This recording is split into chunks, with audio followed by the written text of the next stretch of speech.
جو کہ باوجود حکومت کی بارہا ایڈوائس کے خلاف انہوں نے یہ جلسے کیے. قانون نے، عدالتوں نے اس کو غیر قانونی قرار دیا، لیکن یہ اپنی اثاثے اور اپنی جو سیاسی مستقبل ہے اس کو بچانے کے لیے انہوں نے سب کچھ داؤ پہ لگا دیا ہے. نہ ان کو قانون کی پرواہ ہے، نہ ان کو لوگوں کی جانوں کی پرواہ ہے. اس جیسی خود غرضی، بے حسی اور غیر ذمہ داری ہمیں، اگر انٹرنیشنلی آپ دیکھیں، لندن دیکھیں یا امریکہ دیکھیں، جس طرح کے حالات ہیں جہاں پہ تقریباً کرفیو لگ گیا ہے، یہ بھی بضد ہیں. ہر میلہ ان کا فیل ہوا ہے، اور اب یہ اگلا میلہ جو ہے تو لاڑکانہ میں کرنے جا رہے ہیں. ادھر بھی ان کو ندامت ہوگی، ادھر بھی ان کو کافی ہزیمت اٹھانی پڑے گی، اور لیکن یہ باز نہیں آئیں گے، کیونکہ ان کا مقصد بنیادی طور پہ اپنی کرپشن کو بچانا ہے. یہ کرپٹ لوگ ہیں، یہ نااہل لوگ، اور انہوں نے اس ملک کے مستقبل کو داؤ پہ لگایا. آج یہ عوام کے ہمدرد بن کے آ رہے ہیں اور پریس کانفرنسز کرتے ہیں جس میں کہ سراسر جھوٹ. ان کی ایک چیز بڑی واضح طور پہ سامنے آئی ہے کہ ان سے بڑا جھوٹا کوئی نہیں ہے، اور یہ اپنے جھوٹ کو اس طرح سے بار بار اس کو ریپیٹ کرتے ہیں کہ ان کا خیال یہ ہے کہ لوگ اس کو سچ ماننے لگیں گے. لیکن حقیقت کھڑی ہوئی ہے ان کے پیچھے، اور ہم عوام کو یہ بتاتے رہیں گے کہ ان کے جب یہ اقتدار میں تھے ان کی جمہوریت کیسی جمہوریت تھی. اداروں کے جس پہ کہ آج کل انہوں نے جس کو ہدف بنایا ہوا ہے، ادارے جو کہ ہماری پاکستان کی جو سرحدوں کے محافظ ہیں، اس میں تقسیم پیدا کرنے کی کوشش کی، اور پھر انہی اداروں سے ایک جمہوری حکومت کو ہٹانے کے لیے لگے ہوئے ہیں. تو ایک طرف آپ کہتے ہیں کہ ووٹ کو عزت دو، اور دوسری طرف جو ہے تو آپ کا جو نیریٹو ہے وہ بالکل غیر جمہوری ہے. آپ 2 سال تک سوئے رہے، آپ الیکشن کی باتیں کرتے تھے. 2 سال تک آپ سوئے رہے بیکاز آپ کو امید تھی کہ آپ کو یہ NRO مل جائے گا. جب وہ نہیں ملا تو انہوں نے یہ جلسے جلوس کر دیے. اور اگین ہم کہتے ہیں کہ ہم سے زیادہ جلسے جلوس، دھرنا، لانگ مارچ کوئی نہیں جانتا. اس وقت جو ملک میں جتنی بھی سیاسی پارٹیاں ہیں ان کا وہ تجربہ نہیں ہے، ان راستوں پہ وہ نہیں چلے. ہم ان راستوں سے ہو کے آ گئے ہیں. ہمیں پتہ ہے کہ اس میں کچھ ان کو حاصل نہیں ہونا. اس سے صرف ہمارا جو ایمان ہے، ہماری جو ایک ڈٹرمنیشن وہ اور بھی زیادہ مضبوط ہوئی ہے، کیونکہ ہمیں اور قوم کو پتہ چل گیا ہے کہ یہ وہ لوگ ہیں جو ہر قیمت پہ دوبارہ اقتدار میں آنا چاہتے ہیں. یہ وہ لوگ ہیں جو اداروں کو مانتے ہی نہیں جو ان کے خلاف فیصلے کرے. اب آپ دیکھیں مولانا فضل الرحمان، انہوں نے سلیم صافی کے انٹرویو میں کہا، آپ سب نے دیکھا ہوگا کہ میں خود اپنے آپ کو، انہوں نے فتویٰ دے دیا کہ میں اپنے آپ کو صادق اور امین ڈکلیئر کرتا ہوں. جب سلیم صافی نے یہ پوچھا کہ بھئی آپ عمران خان کی طرح جس طرح وہ عدالت میں گئے اور اپنا حساب کتاب پیش کر دیا تو آپ کیوں نہیں جاتے، تو انہوں نے یہ فتویٰ دے دیا. اب آپ دیکھیں ایک مذہبی رہنما جو کہ سیاست کر رہے ہیں اور سیاست کے لبادے میں وہ کاروبار کرتے ہیں. اب اگر یہ ان کا اداروں کے لیے یہ اگر ان کی سوچ ہے، یہ اگر ان کی وہ ہے, ادب ہے, تعریف ہے, رسپیکٹ ہے, تو پھر آپ سوچ لیں کہ ایسے لوگ جو کہ آپ کو گمراہ کرنے کے لیے روز آئے ہوتے ہیں, جو کہ نہ عدالت کو مانتے ہیں, اور عدالت کو مانتے ہیں تو وہ اس لیے کہ جب ان کے حق میں فیصلہ آ جائے, یہ اپنے آپ کو قانون سے بالا تر سمجھتے ہیں. یہ آپ دیکھ لیں, ان میں سب میں ایک چیز کامن ہے کہ یہ وہی پاکستان لانا چاہتے ہیں جو پہلے تھا ان کی حکومتوں میں, جو کہ غریب کے لیے ایک انصاف کا پیمانہ اور اشرافیہ کے لیے دوسرا پیمانہ. تو انہوں نے کبھی اداروں کو رسپیکٹ دی نہیں ہے, اور اسی وجہ سے ادارے تباہ ہوئے, ادارے غیر فعال ہوئے, ڈس فنکشنل ہوئے, اور آج ان کی دوبارہ کوشش ہے کہ جو کام ان سے رہ گیا تھا اس کو بھی پورا کریں, لیکن انشاءاللہ تعالی ایسا ہونے والا نہیں. اب میں ایک دو اور رہ گئی ہیں جس سے پھر میں آپ کے سوالات لوں گا.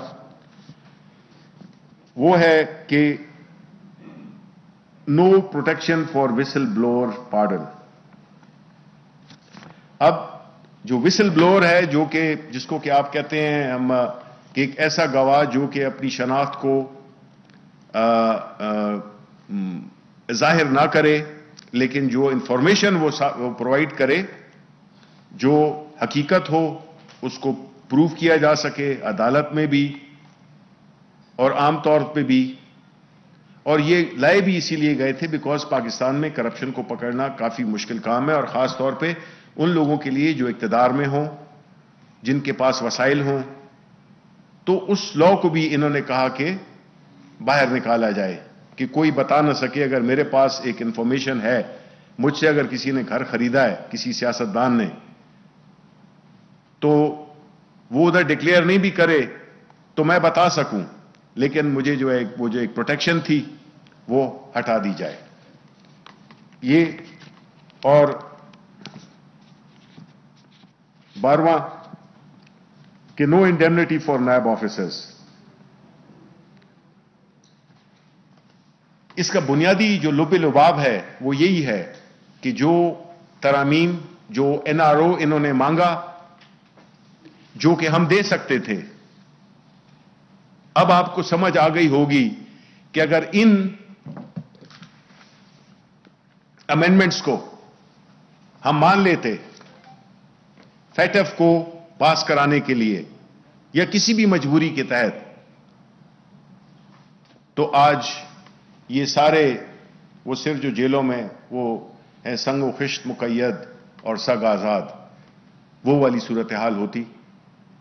یہ وہ NRO ہے جس کا بار بار ذکر ہوتا ہے, اور یہ کہتے ہیں کہ نہ ہم نے NRO مانگا ہے, نہ ہم NRO دے سکتے ہیں.